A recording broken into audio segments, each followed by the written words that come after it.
Amy, let me tell you about a magical place that is so exactly designed to be enclosed space, year-round fun for the whole family that I bet you already know what I'm going to say before I even say the name. Let's say it together on 3. 1, 2, 3. Great Wolf Lodge. You got it, Amy. My kids loved Great Wolf Lodge when we went. You probably already know that it has a huge indoor water park with a wave pool, lazy river, a bunch of massive water slides. But then your pack can hit the other attractions because, wait, there's more. Great Wolf Lodge has adventure-packed attractions like Magi Quest, a live-action game kids can play throughout the lodge, plus the Northern Lights Arcade. Spent some quality time there, so your kid who loves the lazy river and your kid who loves fantasy games will both have a great time. Great Wolf Lodge also offers great dining options and complimentary daily events like nightly dance parties, all under one roof. Unpack the car once and you're settled in to have fun. And with 22 lodges across the country, you're always a short drive away from adventure. We've both had such great times at Great Wolf Lodge, so bring your pack together at a lodge near you. Learn more at greatwolf.com and strengthen the pack. There is no end of the play where the dog is now like, thanks so much for this food, Amy. I'm now ready to go outside. What fresh hell? Laughing in the face of motherhood. What if I'm not a good parent because my kid is the only kid not lining up for music class? Is a huge perceived threat to our safety. With Margaret Abels and Amy Wilson. The stuff we can control, we are controlling pretty well. And the stuff we can't control is terrifyingly out of our control. A podcast that solves today's parenting dilemmas so you don't have to. There's no particular reason other than to take up 2 days of your life to try to figure out how to get something notarized. Hello, everyone, and welcome to What Fresh Hell? Laughing in the Face of Motherhood. This is Margaret. And this is Amy. And this week, we're talking about the power of not yet. I love this topic. I'm all over this topic. I feel like there is so much pressure that sometimes we invent, sometimes is thrust upon us, sometimes is just baked in the cake or in the air, in the water. And that this seems to be something that we return to that I find genuinely helpful. Okay. I thought about this, a couple things we talked about recently that I was like, oh, this is a topic. One was this Ask Amy that I had done for a parent who has a 2-year-old and a 1-year-old, thoughts and prayers, and they're screaming at each other all the time because they don't share. They won't share. What can she do to encourage these kids to share? And I was like, nothing. Come back. Yes. Come back when they're 5 and 4, and then you can start talking about it. Until then, God bless you, and maybe you should try, separating them when possible. That it's not, you can spend your time banging your head against the wall and feeling bad that you are raising 2 children who won't share, who will never share, who will never become emotionally capable adults because they're not doing the thing that you need them to be doing right now, when it's so clear on the other side that the answer is, that it's not even developmentally appropriate for a 2-year-old and a 1-year-old to understand that. That's the word I was just going to say. I think that the term developmentally appropriate, although sometimes it's not that helpful when you have a kid like punching you in the face. And it's like, well, that's developmentally appropriate at 18 months or whatever. It's not always helpful, but it is always useful, which is, and this is the one thing that I see people doing. I mean, in my wildest dreams, I would never correct another parent, but is the one thing I sometimes see parents doing that I want to just kind of tap them on the shoulder and say, they can't do the thing you're asking them to do. And so I see you driving yourself crazy and I want to help, and I would never do it. And I wouldn't have wanted it done to me. And I did this at that age, but it is, there just sometimes seems to be a lot of fraughtness around things that are just like, just wait a year. As my sister-in-law always says about pictures where you're like, oh, I look terrible in this picture. She always says, look at it in 5 years. You'll feel like you look amazing in this picture. And I think there's sometimes this developmental stuff is that way. And I want to say too, that there is a line that I'd like to draw between, you're saying not yet. I'm not going to, address this yet or expect my kid to be able to do this yet. It doesn't mean never, and it doesn't mean ignore it. Like, I have a couple of kids who had speech impediments as a child, adorable mispronunciations, switching out of consonants. We go to peach class for that, as we say in my family. Right, exactly. And, maybe we live in a day where that stuff is being, over intervened on early. In this case, with each of my kids that had this, it was like, well, let's wait and see. Now that I think about it, all of my kids had that. Like all kids mispronounce and substitute consonants. And then like they get to be 4 and some are still doing it. And they get to be 5 and some are still doing it. And I feel like there's like a wait and watch thing that I was counseled to undertake that I was very glad about. It doesn't mean you don't do anything about it. And at some point, intervention became a good idea.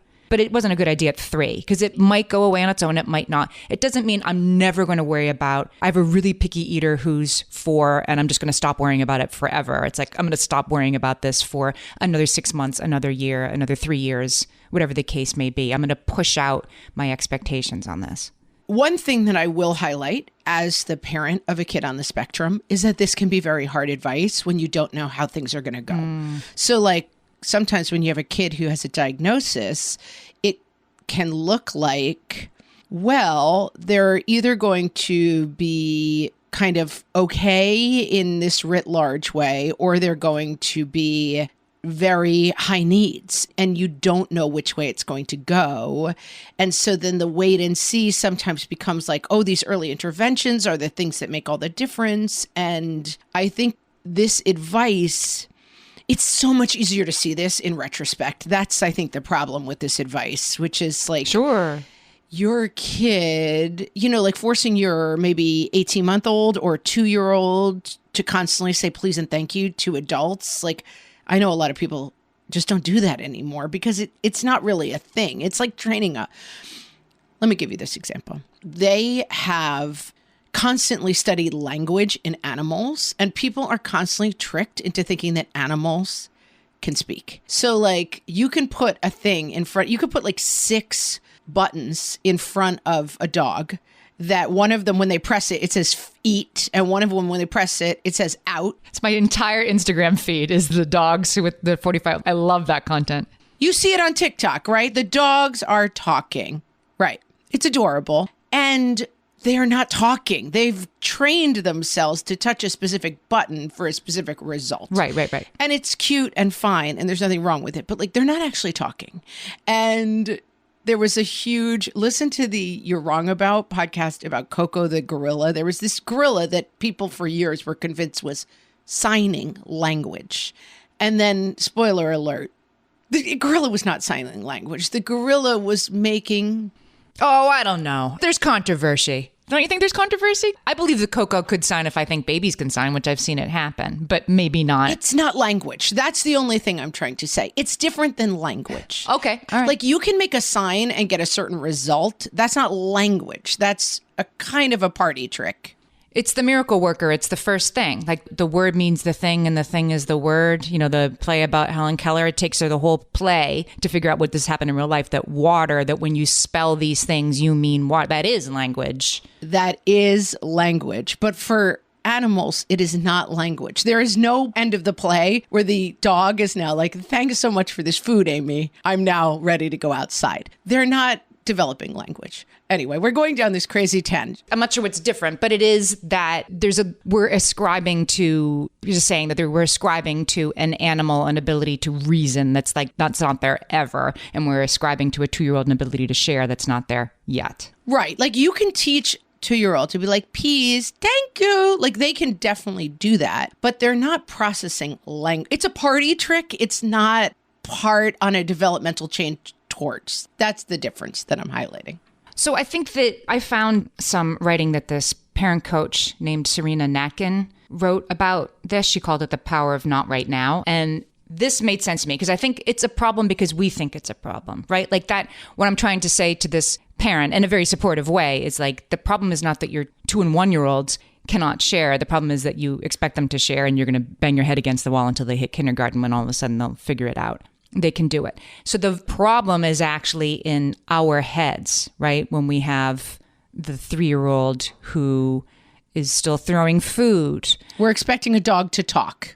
Yes. Or, or more than that. Or like, let's make it a little harder. Or like the 7-year-old who is still sounding out sight words that they were supposed to know already. Like there's a delayed trajectory. They're not getting things. Maybe you have the 8-year-old that won't line up for music. Maybe you have the, 6-year-old who won't sit on a square at story time. Like these are... Oh, I was just about to say the square, the bane of my existence. Won't sit on the square.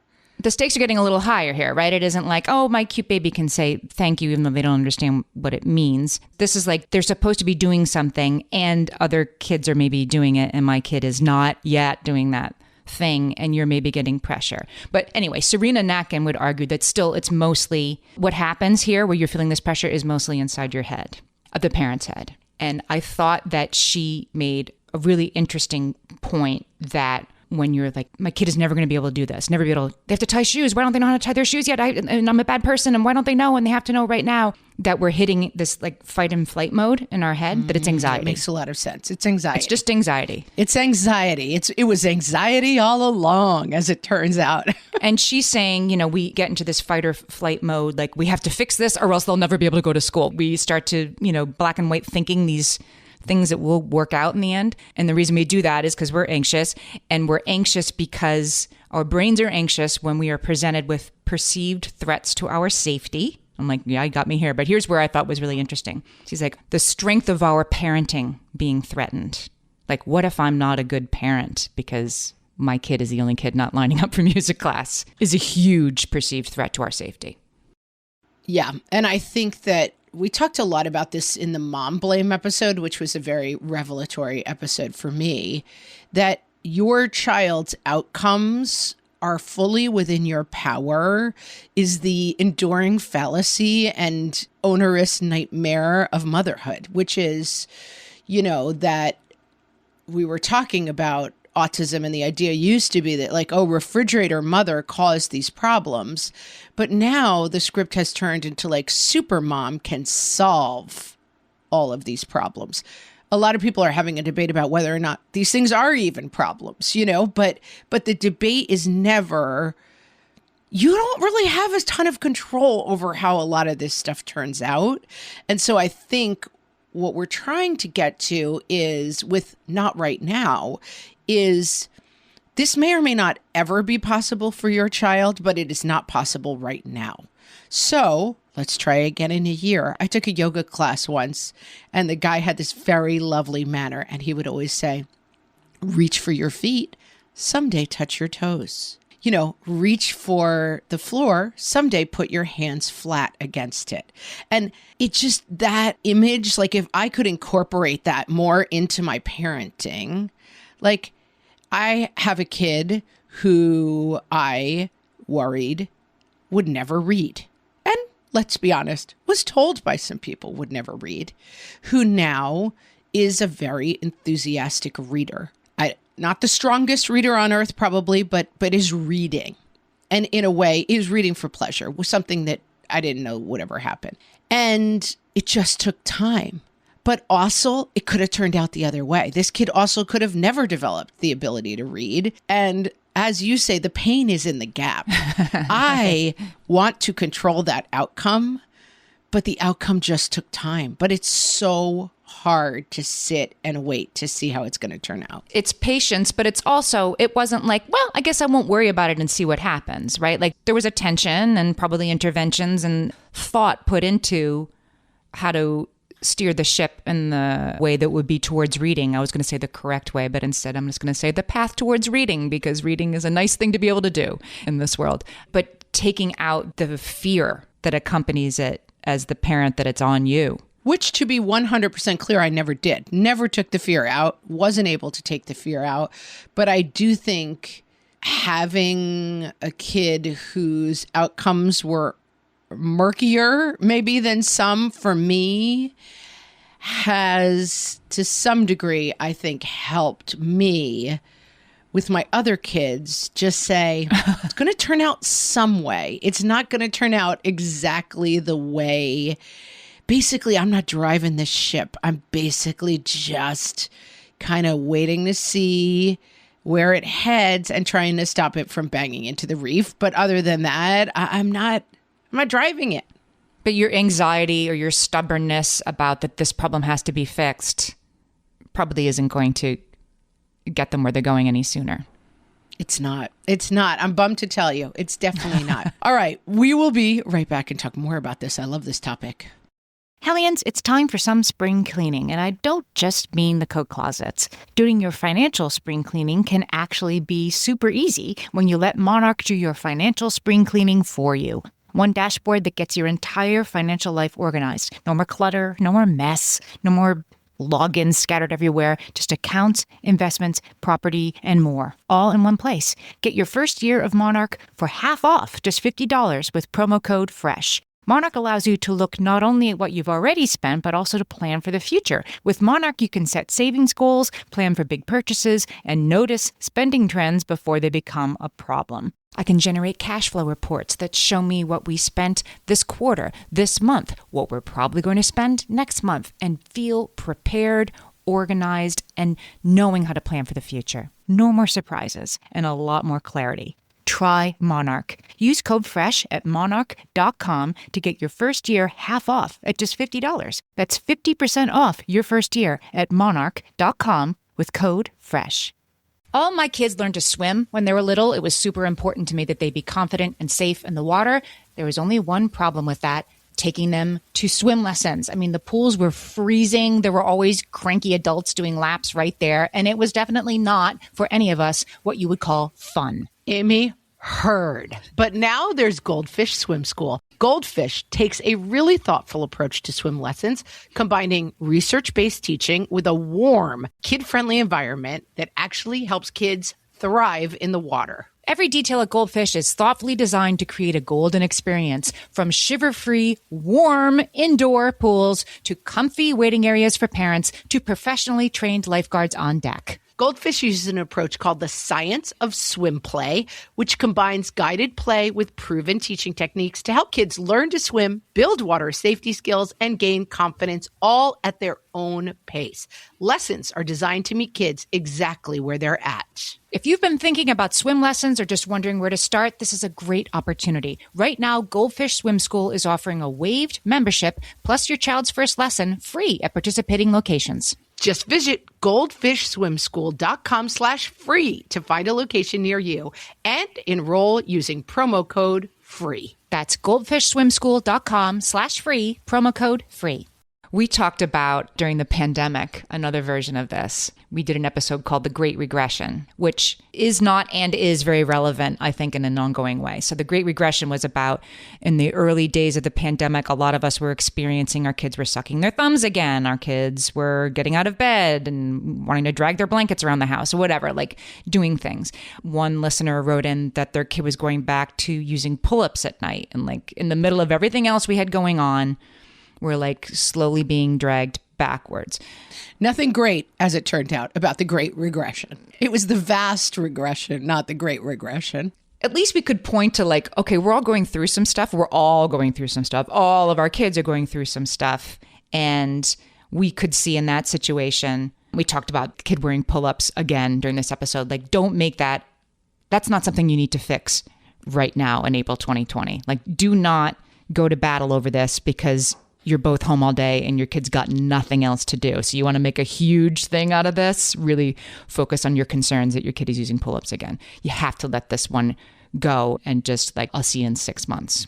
And I think that's very good advice. And I just wonder sort of like, why aren't we better at giving ourselves that more of the time? Like when the new baby comes and your kid wants to sit in your lap more, like it's so clear what's happening. You can be accommodating of it. And so why can't we just have that mindset more often? Because some of the outcomes are really scary. That's why. Because we are told that, oh, your kid's sitting on your lap at 4, like you're smothering them. That's a bad mom. Like real kids are independent. Good kids do this thing. And whether it's like good kids are independent or good kids go to Harvard or bad kids end up using drugs or, skipping school and dropping out and having bad outcomes and the tricky thing is we do have some control over those outcomes. We don't have all the control, but we have some. Like if we had none, if it was totally just like it's the Hunger Games, every kid is born and then oh, well, stuff happens to them. It's not that we have no control. It's not. But I also think we constantly misjudge how, if you're listening to this podcast and trying to be a good parent in any way, you've ever read any of these books, you're doing any of this, I would say you're probably already doing 95% of the good things, but you're worrying that you're doing like 12% of the good things. And I think that's where we misperceive, like we're fighting that last 10, 15% of control, when in fact, so many of these outcomes are based on the fact that like our kids have a general sense of security. They have a generally functional education. They have a generally strong attachment to other people, including their parents. A lot of the fight is already done, and we can like put our armor and our weapons down and say, the stuff we can control, we are controlling pretty well.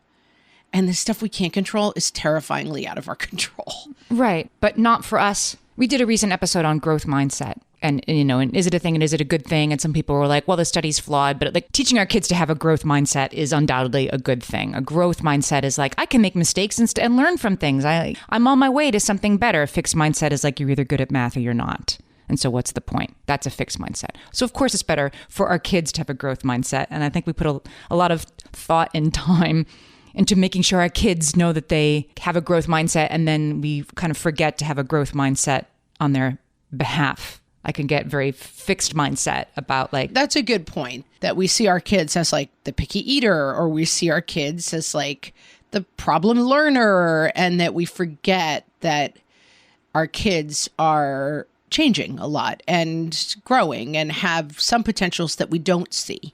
Right. And that process is, the growth is the work, not the end zone, not where they're going to go to college. Right. And I just had this conversation with a group of people about like, how do you define success? Like, what would success look like for your children? Right. And it was things like happiness and a job that's meaningful relationships, meaningful work, happiness. Right. Okay. How do we define success for, high school students? And it's like getting into a good college. Why? So they can get a good job. Why? So they can eat. And we talk the talk of like, you can be anything. The world is wide. And then what we show them is actually something very, very different. We teach them this very narrow definition of success, even though we're paying lip service to, the world is your oyster. And that we need to think about that. Right. And realistically, I think that the world isn't everybody's oyster, and the world is nobody's oyster. You know what I mean? Put that in a t-shirt. I used to say that is the nobody's world oyster. Is nobody's oyster. Hashtag Margaret Abels. But that's why also this is a really important lesson for our kids. My kid had a kind of crazy opportunity come about where they were able to submit themselves for this really gigantic opportunity through a series of odd events. I'm being purposely vague, but the chance of this thing happening is like 1 in 10,000. And I think my kid thinks it's 1 in 5. And I'm sort of trying to be like, yo, this is really not going to happen. The fact that you were able to put your name in this hat was kind of extraordinary in and of itself. But like, your name is not getting pulled. And I don't know quite how to like say that without crushing your dream. But I think a lot of it lies in like, well, not this time, but like you could put your name in 400 other hats for other things or for this same thing. Yeah. Carol Dweck tells this story in this TED Talk. It might be apocryphal because I tried to find, she talks about a high school. Apocryphal is an Amy SAT word. It might be not quite true, but it makes a point. Right, exactly. It's a great story anyway. I couldn't find the exact high school she refers to, and she doesn't name the high school in her speech, but she says she heard of a high school in Chicago where if students don't pass a test, they don't get an F. Their grade is not yet. And that's how she begins the speech. The power of yet, she calls it, instead of the power of not yet. And she has this TED Talk that I'll link to in the show notes. But that's her perfect example. So I want it to be true. I hope it's true, but that our kids could learn that they are a not yet on something instead of an F, and that we're showing them that. Like, that's what I mean. We're like, kids really need to understand that. Oh, really? Because what are we teaching them, right? Take the SATs again to get another 20 points, whatever. It's the talk we talk and the walk we walk are pretty different sometimes. Yeah, I think that's right. And being okay with ourselves that we don't set up the false binaries of life. I was just talking about this with someone the other day, and now I can't remember the example I was given, but it's like we often set up for ourselves, like, choose this and be happy, or choose that and disaster. And it's like there are 8,000 shades of gray between these two possible outcomes. And like, make the travel soccer team or live a life of ruin is not a true binary. Right. And our ability to model that for our kids is super important, I think, is, it's every day is not yet, and they have the joy of not yet. Unfortunately, at my age, some of the things are not anymore. Right. Well, that's right. That's difficult in a different way. Yeah. At least not yet is like, it's hopeful. Right. I think it's about bringing the horizon closer, right? I think that, well, like talk about the pain is in the gap. The pain is in the gap between a second grader who can't sit on his carpet square and the 30-year-old who will still live in your basement, right? The horizon is so far, and that's where all this fear, and I have to fix this for my kid, and I have to get him to do it now or else. And if we could just bring that horizon closer, like, he's not yet able to do that, but maybe he will be next month, or maybe he will be in third grade, and don't worry about the what ifs. And to be fair, this advice is sometimes extremely unwelcome. I have a kid who is extremely small for their age, like notably small for their age, and is in fact often mistaken for the younger sibling of their younger sibling. And, at airports, let me guess your age. And I'm like, don't say 9. And they guess 9. It's very, to me, like, funny and adorable, and who cares? But for this child, not funny and not adorable. And they care a lot. And especially at their age, it's very difficult to constantly be mistaken for a child who is much, much younger, because that's not cool. I get it. And my husband has a sibling who grew like 6.5 inches freshman year of college or whatever. One of those stories of like, he was always the puny kid. He was always the tiny kid, went away to college and came back 3 inches taller than my husband, who'd always been like the big kid in the family. And so we always tell my kid that story. And he was upset at some point about this whole situation and saying something. And he's like, and I don't want to hear the story anymore about how this uncle grew during college. And I was like, yeah, that's fair too. Like, he's tired of not yet. He's really tired of not yet. If I had to put money down, this kid will be close to 6 feet tall, but not yet. And they're tired of waiting for not yet. And I understand that for parents and kids, that when you have a kid who isn't, let's say, reading by 4th grade, that you're starting to get tired of not yet, right? It felt okay when they were in 1st grade and 2nd grade. And now it starts to feel like I'm tired of banging my head against the wall. And the answer of stop banging your head against the wall doesn't always fit. It can feel really frustrating to people who, and there are also people for whom not yet is never, which is, it's hard. Like, sometimes the pain is in the gap, but sometimes the pain is in not yetting for too long before acceptance, right? Like, maybe this isn't possible. I hadn't really thought about that category, and it's an important distinction. Most of the examples I was giving were of the 2nd grader who can't sit on the carpet square is not maybe feeling a little bad when the teacher's like, why don't you listen, if you have a teacher who's not very nice. But you see what I'm saying? They're not like, oh no, I'm not going to be a self-actualized college student. They're not, their horizon is what's for snack. Their horizon isn't what will become of me. But at some point, as your kids get older, it does flip into like, why aren't I getting this? Why aren't I getting any ice time in hockey when I've worked so hard and I always show up for every practice, right? Like, am I waiting for something that's never going to happen? That's a whole other thing to walk our kids through. Well, I think it's also really thinking about things practically and understanding that, like, this is a not yet. And sometimes striving is good. Like when my yoga teacher says, reach for your toes, someday touch them. I can't touch my toes. I have very tight hamstrings. Never going to happen. I'm going to put my hands flat on the floor. But it feels like this is you're striving for something that might be out there somewhere. And that's useful. And that I think that a lot of situations are like you're striving for something that might be possible. Even if it's not the star of the hockey team, like get on the ice more might be possible. Like, I think you're right. Moving the goals and shaping the goals into not yet shape, but not being like, not yet you're going to be a prima ballerina when you're 14 and really stink at ballet. Probably not. Like maybe then your only goal is like, do your best in the recital, whatever. You can move the goals closer and keep them as not yet, but you want to be kind of clear about like what's possible. Mm-hmm. All right. Well, there's something to be learned from striving. I have a really cool study I want to talk about after this. Amy's studies, guys, coming up next. At DSW, we ask the important questions, like what shoes are you going to wear? Whether you're prepping for wedding season, festival season, or just planning the ultimate vacay, the right shoes can make or break an RSVP. So own the moment. You've got big plans, and we've got just the shoes. At the perfect price, of course. Get ready to get ready with Designer Shoe Warehouse. Head to your DSW store or dsw.com today and let us surprise you. My favorite skincare products actually feel more like self-care, like they're so nice to put on and they smell so good that I'm actually happy when I get to that part of my day.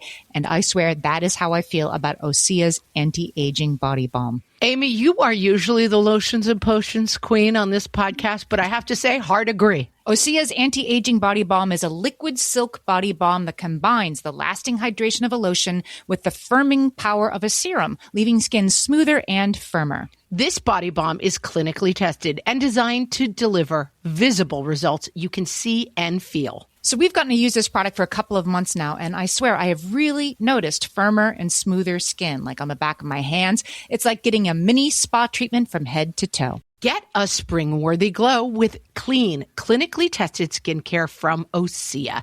And right now, we have a special discount just for our listeners. Get 10% off your first order site-wide with code FRESH at OseaMalibu.com. That's 10% off your first order with code FRESH at OSEAMalibu.com. And now, things you are currently forgetting. From the What Fresh Hell podcast. Summer camp. Seriously, I know there is a foot of snow outside, but that is like tomorrow. In fact, you're probably already too late to sign your kids up. Summer's ruined. Thanks, Mom. Where you and your family will be spending Thanksgiving in 2025. Oh, you're not ready to think about that right now? Well, spoiler alert, your in-laws are. You'll be getting that call before the week is out. Your kid's birthday party. Seriously, how do kids only have one birthday a year, but it is also somehow always time to be planning a party for them? Trying to figure out how to get something notarized. Why? There's no particular reason other than to take up 2 days of your life to try to figure out how to get something notarized. Probably you did something bad in a former life, and this is payback. Where you hid the kids' Valentines that you bought and put in a special place. Sure, Valentine's Day is long past, and you already replaced all the stuff you bought and couldn't find, but you still really need to find those chocolate hearts before they start to attract roaches. Also, the laundry you left wet in the washer overnight, the dog's dental appointment, the school form that needed to go in last week, the fact that soccer is starting soon and your kids' cleats no longer fit, that email from your college roommate that you were going to send a nice long response to as soon as you had a free minute. In fact, it might just be easier to make a list of all the things you are not forgetting. This has been Things You Are Currently Forgetting. From the What Fresh Hell podcast. So I was able to find that a lot of talk around not yet and growth mindset is like kids learn from failure. We all do. Like trying to do something and then not getting it yet is a learning process for your brain. I'm like, yes, but really? Like what says what study, right? Show me the receipts on this. Says who? The receipts. Back it up. So I found this fall 2023 study just completed, the University of Iowa.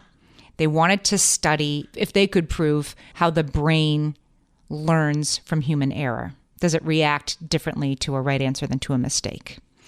And so they took 76 young adults. They said, I don't know how old that was. They gave them a very easy task.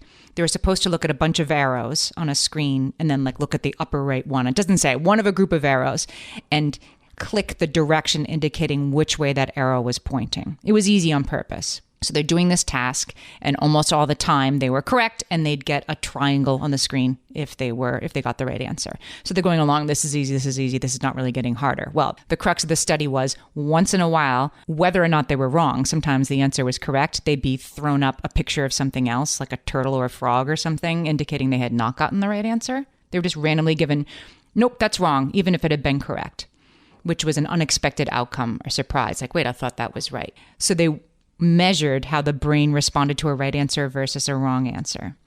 So it took a second for people's brains to go between the two outcomes. Like, yes, I got it right. I knew I got it right. Wait, I got that wrong. That took a second for the brain to recognize. And then if it was a right answer, the brain was just like, okay, good, like back to zero and we can go to the next question. If you got it wrong, the brain lit up and took an extra 2 to 3 seconds to tell the visual system and the motor system and the other parts of the brain, we made a mistake. Let's not make this mistake again. Like, what did we get wrong here? What can we learn from this? The brain took 2 to 3 extra seconds for a wrong answer to literally retrain the other parts of the body. And they were able to show this with brain activity. What am I learning? I don't understand. So the idea is that the brain does learn from mistakes, that when you make a mistake, the brain was like, oh, that was a mistake. What can I file away from this and tell the eyes and the hands and what can I learn so that I don't make this mistake again? It files things away for later. A right answer, don't get filed away in the right way. Like I was right and I knew it was right next. But a wrong answer, the brain stops and was like, what can I learn from this? We're talking like milliseconds. But it occurs. Sure. But still, what's our thesis statement? That mistakes are good because they help us learn. Mistakes are good because they help you learn. Right. They're more formative. They're more formative than getting something right. Got it. That basically the brain literally learns by getting stuff wrong. It doesn't learn by getting stuff right. Right. I know we've talked about this at some point, but like I got a word wrong in a spelling bee, cappuccino, when I was in 6th grade. Oh, we've definitely talked about it. Amy still remembers. Anyway, I've never forgotten it because it was a word I got wrong. I don't remember the words that I was given and got right. I don't remember those. All right. But I will never forget the word I got wrong. And I think everybody has that. Like, oh, I thought that, I'm making this up, Rutherford B. Hayes was the president in 1870, but it was Abraham Lincoln, whatever. The answer you got wrong. Well, we're Jeopardy fans. We're huge Jeopardy fans, as you know. And Ken Jennings is now the host, but he became the host because he was the longest running contestant ever in Jeopardy. Yes, I remember him. And his question was FedEx. That was the answer. And he still references it like every month. He's like, it's like my FedEx answer, you know?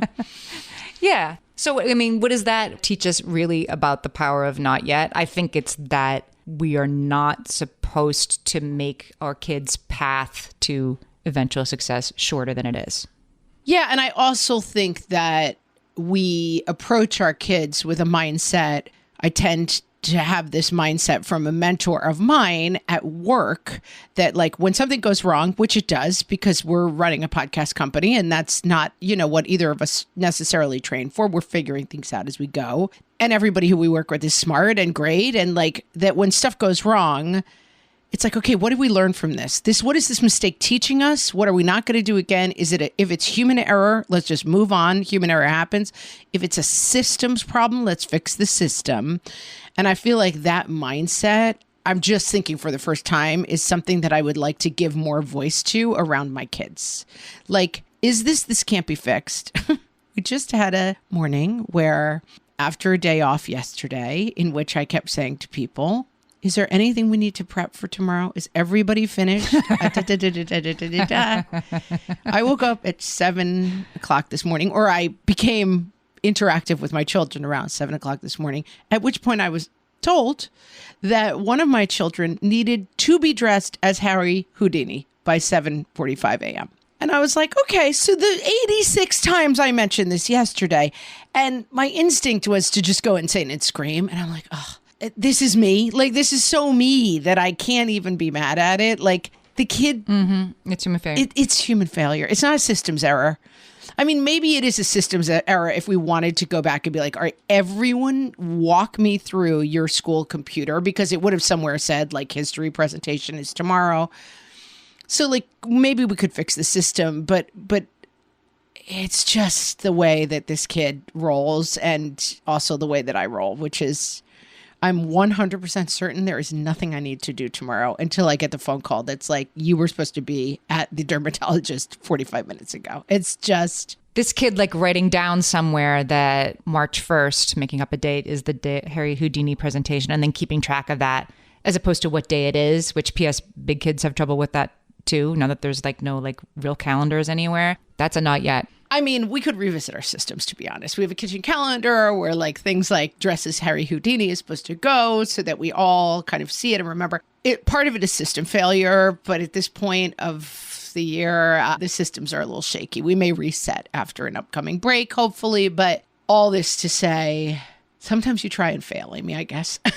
And then you go like, oh, I guess we're not there yet, right? And it doesn't mean like, my kid will never be able to keep track of anything. You didn't sort of catastrophize like, why can't you? That's right? really what it means. Yeah. Right? Or, well, I guess you're not going to have a costume then. And like you scrambled and you helped the kid figure something out. Yeah. Did you do chains? Tell us what you came up with in 40 minutes for Harry Houdini. I want to know. So luckily this kid had dressed as a plague doctor 2 Halloweens ago. And because I had bought the like cool steampunk coat with tails, white shirt underneath, the hat that someone wore to be Oppenheimer this year, and then hilariously, we had those like costumey like chains for a ghost. They were broken, sadly. They were gone. So I gave him some kitchen twine, and I was like, just say that my mom wouldn't let me bring anything heavier than this, but this is his rope that he's going to like tie himself up with. Because he wanted to bring a deck of cards. I'm like, Houdini, that's an insult to Houdini. He didn't do card tricks, for God's sakes. He put himself in a vault under the Hudson River. Like, you're not bringing a deck of cards. Do you know the Harry Houdini Museum is in Scranton, Pennsylvania? Congratulations. Hometown of Amy Wilson and Harry Houdini. I've never been to the Harry Houdini Museum, but maybe someday I'll take your kids there. Not yet, Amy. Not yet. The power, exactly. I don't have to feel bad about that.